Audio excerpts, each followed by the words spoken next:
Morning students. आज आपण एक अतिशय महत्त्वाचा प्रॉब्लेम जो बोर्ड एक्झामला विचारला गेलेला प्रॉब्लेम आहे. मार्च 2018 मध्ये हा प्रॉब्लेम विचारला गेलेला आहे. तर अनेक मुलांना बिल ऑफ एक्सचेंजचे प्रॉब्लेम सॉल्व्ह करता येत नाहीत. कारण का काही वेळेस मिस्टेक होत असतात. परंतु लक्षात घ्या, हायर एज्युकेशन जेव्हा तुम्ही घेणार असाल तेव्हा तुम्हाला या गोष्टी माहीत असणं आवश्यक आहे.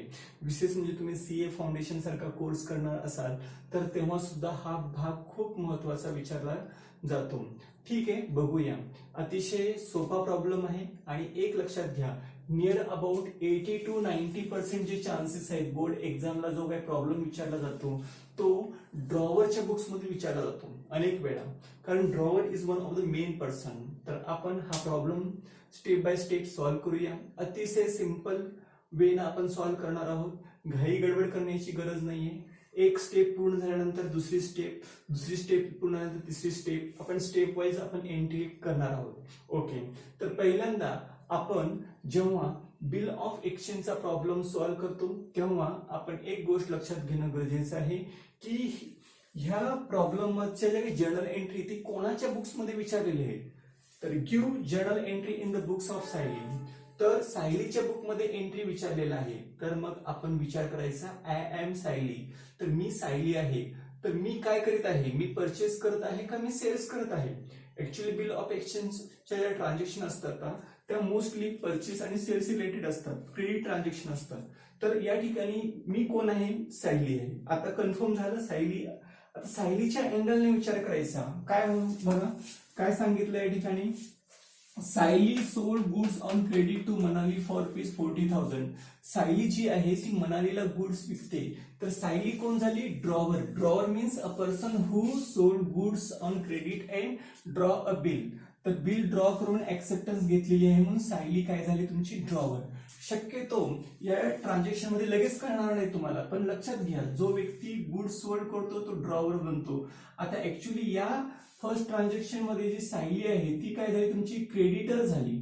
आणि क्रेडिटरच्या बुक्स मध्ये ज्या एंट्री येतात त्या बिल्स रिसिवेबलच्या एंट्री येतात. लक्षात घ्या, ड्रॉवरच्या बुक्स मध्ये ज्या एंट्रीज येतात त्या बिल्स रिसिवेबलच्या एंट्री येतात. बरेच मुलं अगदी स्टार्टिंग पासून चूक करतात, बिल्स पेबल मग झाला problem.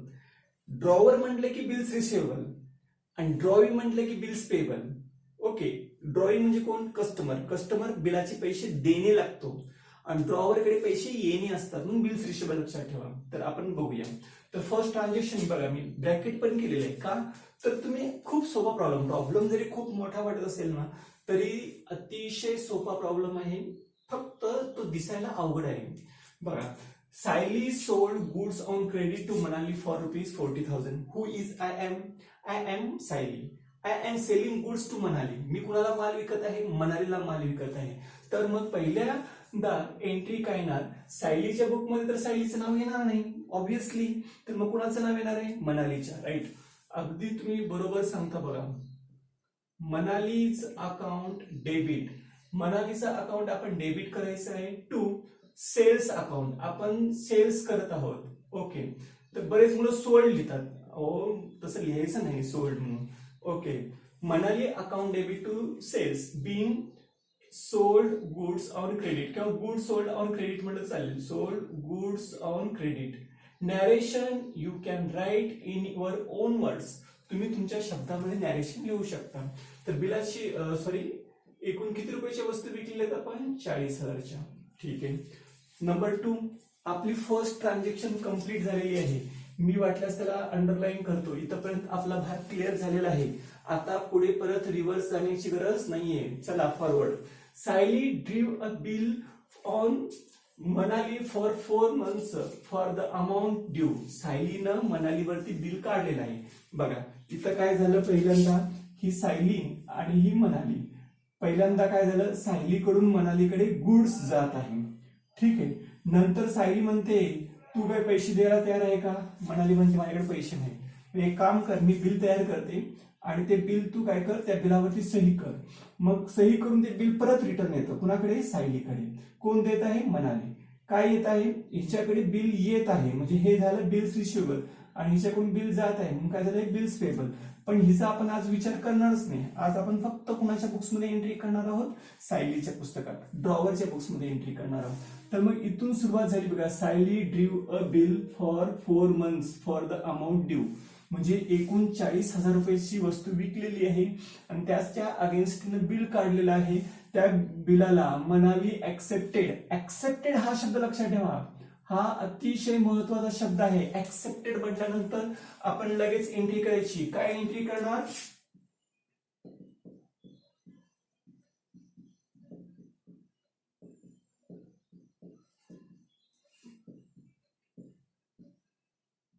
Bills receivable account debit to Manali's account. का, बिल आपल्याकडे येत आहे, कोण देत आहे, मनाली. तर being bill acceptance received,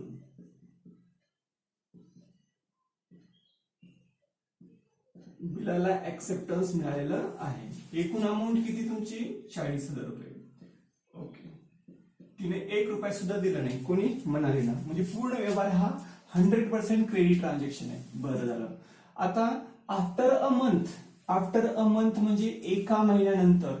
okay, किती महिन्यासाठी आपण बिल म्हणजे उधारीवर माल विकला होता, 4 महिन्यासाठी. पण आफ्टर अ मंथ, 4 महिन्यातून 1 महिना गेल्यानंतर या सायलीला पैशाची गरज वाटली, तेव्हा तिनं काय केली बघा. After a month Sayali discounted, लक्षात घ्या, डिस्काउंटेड हा शब्द आल्यानंतर लगेच आपण एंट्री करायची, कोणती, बँक अकाउंट डेबिट.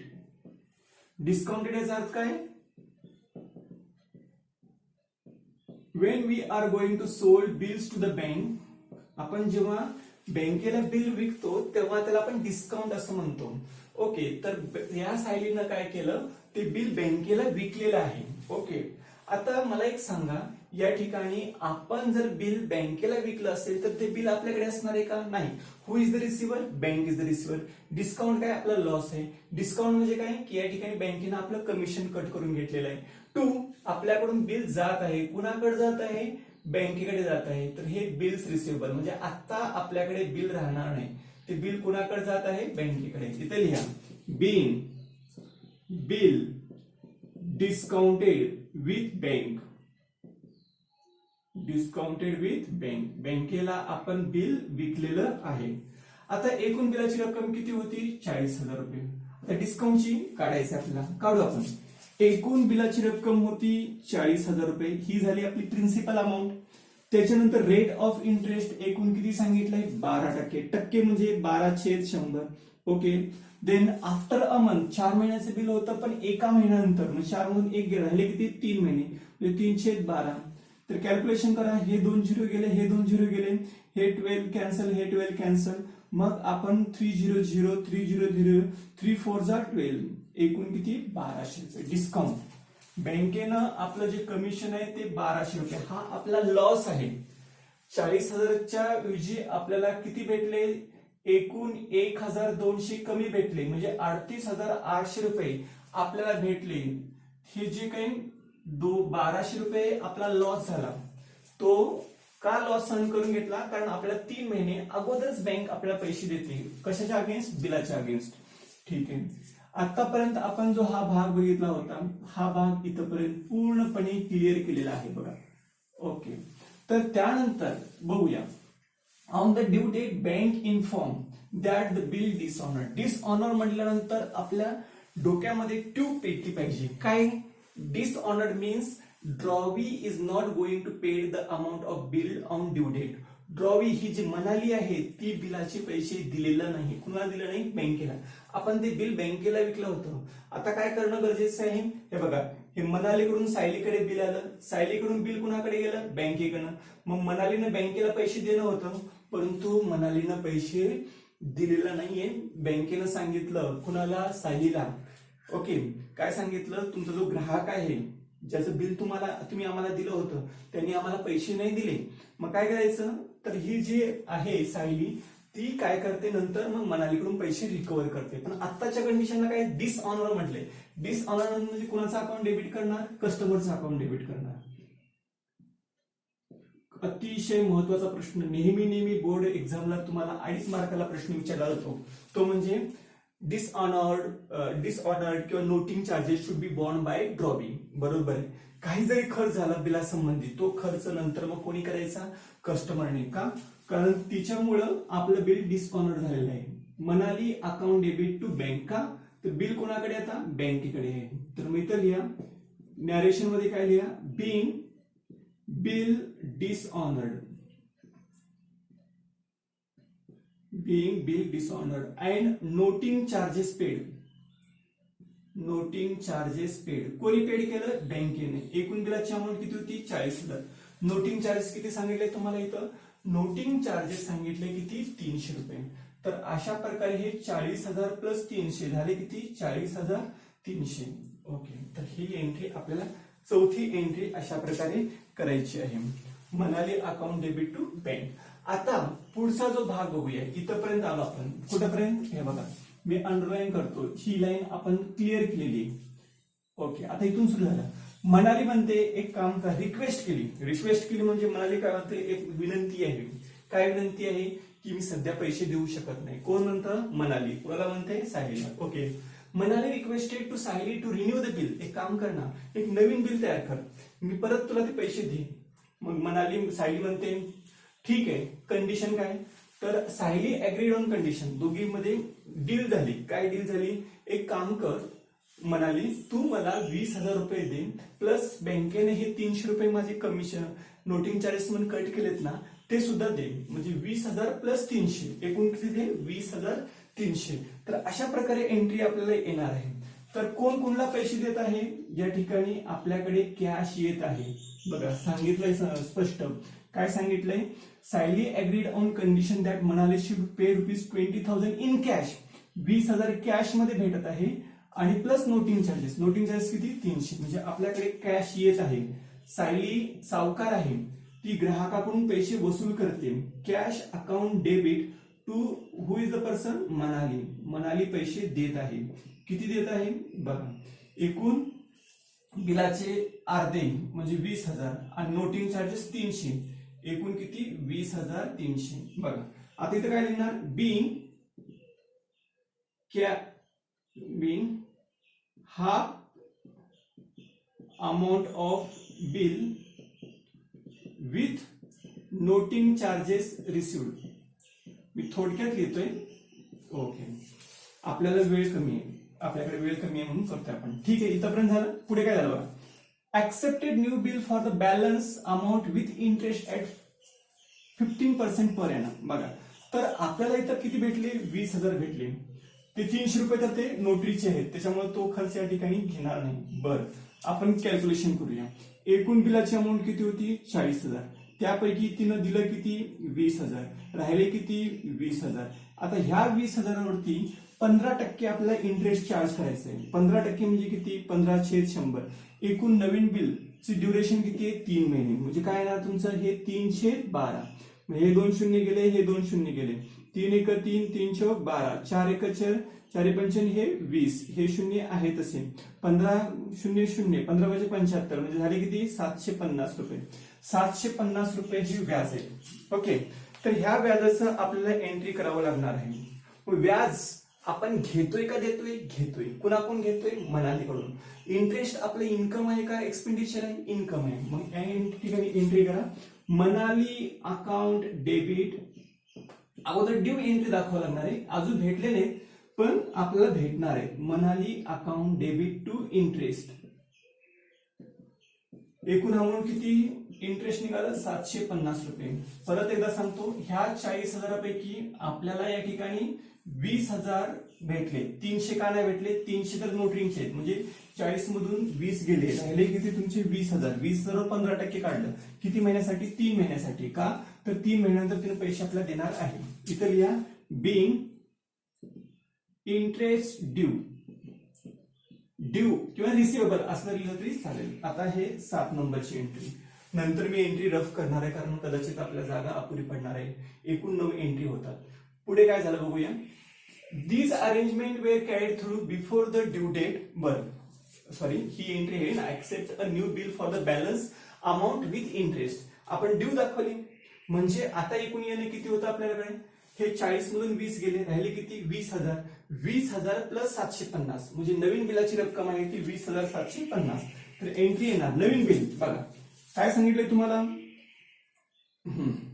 इथपर्यंत कुठं आलो होतो आपण, दिस अरेंजमेंट वेर कॅरीड थ्रू, नाही इथपर्यंत, new bill for the balance म्हणजे सेम एंट्री, जशी इथं आपण बिल ड्रॉ केलं होतं तीच एंट्री येणार, म्हणजे ही एंट्री परत रिपीट येणार आहे. मग लिहा काय ना, तुम्ही थोडक्यात लिहितो मी, bills receivable account debit to Manali, नवीन बिल आपण काढलेलं आहे मनालीवरती. Okay, being new bill acceptance received, being new bill acceptance received. Okay, थोडक्यात घेतो मी. ओके, तर मग एकूण किती, हे 20,750 आणि 20,750. तर मी हा भाग जो आहे तो या ठिकाणी रफ करतो आणि मग आपण पुढचा जो भाग आहे तो बघूया. ठीक आहे, तर बघा मी हा भाग रफ करतो.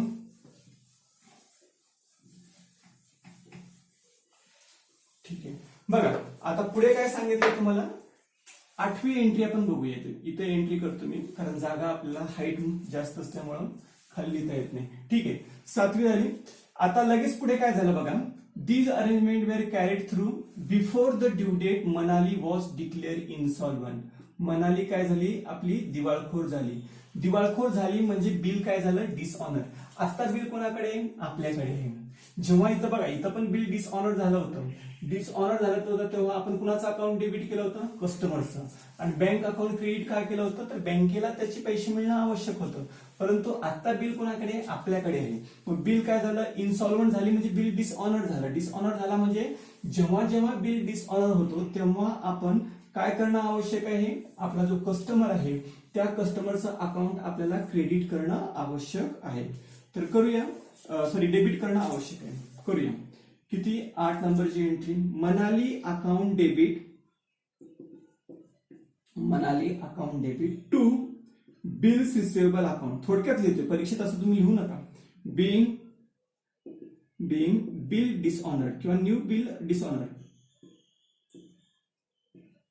तुम्हाला मी एक गोष्ट कायमस्वरूपी लक्षात ठेवण्यासाठी सांगतो, ती म्हणजे डिसऑनर्ड, इन्सॉल्वंट असे शब्द आले की ड्रॉवी अकाउंट डेबिट करायचे. एकूण बिलाची रक्कम किती होती, 20,750, 20,750. ओके, आता 9 आणि ही आपल्याला शेवटची एंट्री करायची आहे. तर काय करूया, काय सांगितले बघा, only 40% of the amount due could be recovered from her private estate. म्हणजे जेवढी काही रक्कम येणं होते त्या रक्कमच्या फक्त 40% रक्कम आपण वसूल करू शकलो. आता 40% रक्कम म्हणजे किती, इथं काढूया आपण. एकूण बिलाची रक्कम किती होती, 20,750. त्याच्या 40% म्हणजे 40/100. हे 2 शून्य गेले, हे 2 शून्य गेले. मग इथे कॅल्क्युलेशन लिहितो, 4 पंचे 20, 20 ला शून्य हातच्याले 2, नंतर 4 शून्य शून्य, तर 4 7 28, 28 आणि 2 30, 30 ला शून्य हातच्याले 3, नंतर हे 4 शून्य शून्य, तर हे शून्य इथं लिहा आणि 4 2 8. एक मिनिट, हे बघा 4 पंचे 20, 20 ला शून्य हातच्याले 2, नंतर हे 4 7 28, 28 आणि 2 30, 30 ला शून्य हातच्याले 3, हे 4 शून्य शून्य आणि 3 आहे तसे, नंतर हे 4 2 8. हे 8,300 रुपये आपल्याला मिळत आहेत. म्हणजे इथं लिहा कॅश अकाउंट डेबिट किंवा बँक अकाउंट डेबिट म्हणलं तरी चालेल. कॅश अकाउंट डेबिट किती भेटत आहे, 8,300. म्हणजे एकूण 20,750 येणं होतं, पण आपल्याला मिळाले किती, 8,300. 0 5 7 मधून 3 गेले 4, 10 मधून 8 गेले 2, राहिला 1. 12,450 रुपये आपले बुडाले. त्या बुडालेल्या पैशाला आपण काय म्हणतो, bad dates account debit. Okay, तर हे किती, 12,450. आणि इथं लिहा, कुणाचं नाव लिहिणार आपण, कस्टमरचं नाव लिहिणार. कस्टमरचं नाव काय, आपल्या मनाली. नॅरेशन काय लिहिणार, बिंग, हाईटचा प्रॉब्लेम आहे, being 40% amount recovered from her estate. Okay, अतिशय सोपा प्रॉब्लेम आहे पण थोडासा अवघड पण वाटतो. 20,750 स्टुडंटच्या अँगलने विचार केला तर खूप अवघड आहे प्रॉब्लेम. ठीक आहे, बाकी टोटल केला तरी चालेल. एकूण जी टोटल आहे ती 2,43,700, ही 2,43,600. आता तुम्ही म्हणू नका की सर हे टोटल करून दाखवा. जर तुम्हाला बेरीज येत नसेल तर 12वीला आहात, बेरीज शिकून घ्या. Thanking you. So my dear students, please share, please like and please comment on this video. तुम्ही या व्हिडिओवरती कमेंट करा. आणखीन यामध्ये काही इम्प्रूव्हमेंट असेल तर त्या इम्प्रूव्हमेंट सांगा. Thanking you.